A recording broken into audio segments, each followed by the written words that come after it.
जय माता दी दोस्तों, आप सभी को हलषष्ठी व्रत की हार्दिक शुभकामनाएं।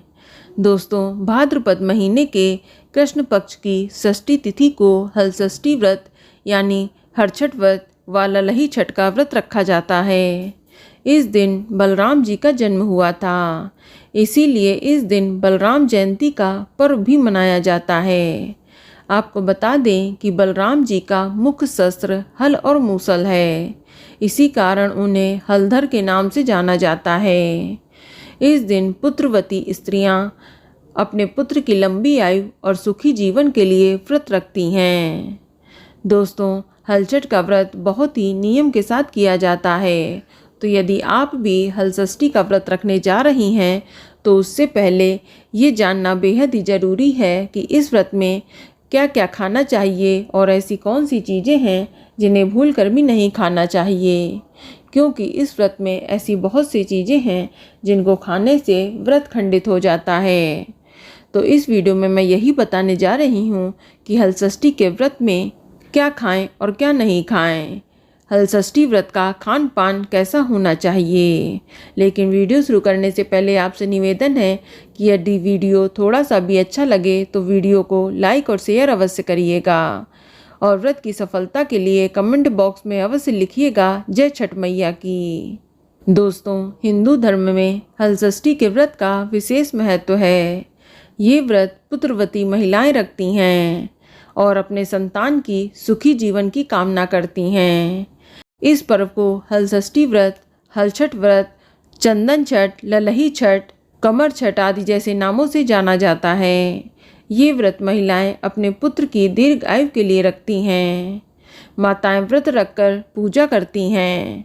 आपको बता दें कि इस दिन बलराम जी का जन्म हुआ था और बलराम जी का मुख्य शस्त्र हल है।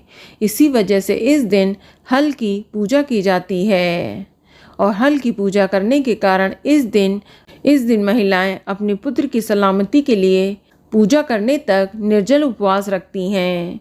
पूजा करने के बाद ही कुछ फलाहार ग्रहण करती हैं। एक बात बता दूं कि हरछठ के व्रत में खेत में जोती हुई या हल से जुती हुई या बई हुई चीज़ें, अनाज, सब्जी, फल आदि का सेवन नहीं किया जाता है। इस व्रत का पालन करने वाली महिलाएं हल से जुती हुई बुई हुई सामग्री का इस्तेमाल नहीं कर सकती हैं।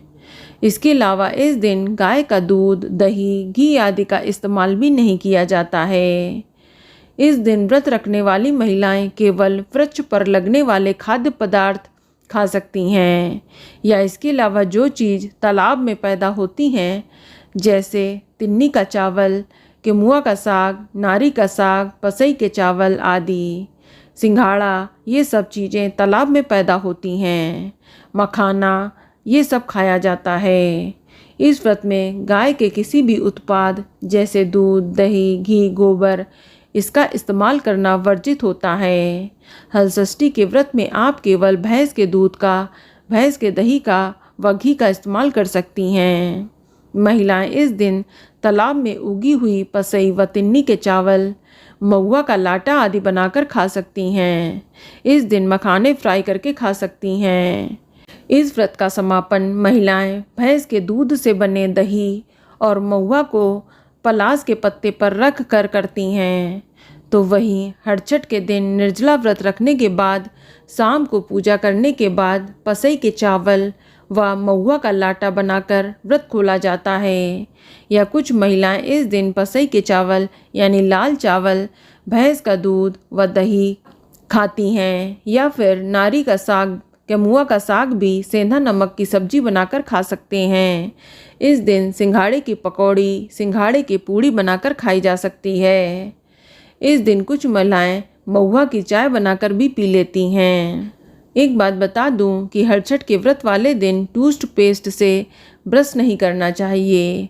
हरछठ के व्रत में महिलाएं महुआ के दातून से ही दांत साफ करती हैं, और शाम के समय पूजा के लिए मालिन हरछठ बनाकर लाती है। इसके बाद झरबेरी, कुश, पलास की एक एक डाली एक साथ बांधी जाती हैं और फिर उसकी पूजा की जाती है। इसके बाद दीवार पर हरछठ मैया का चित्र बनाकर या बाजार से हरछठ माता का कैलेंडर लाकर उसे चिपकाकर उसकी पूजा की जाती है। आप इस दिन हलचट मैया को 16 श्रृंगार का सामान भी भेंट करें। इसके बाद उनकी विधिवत पूजा करें।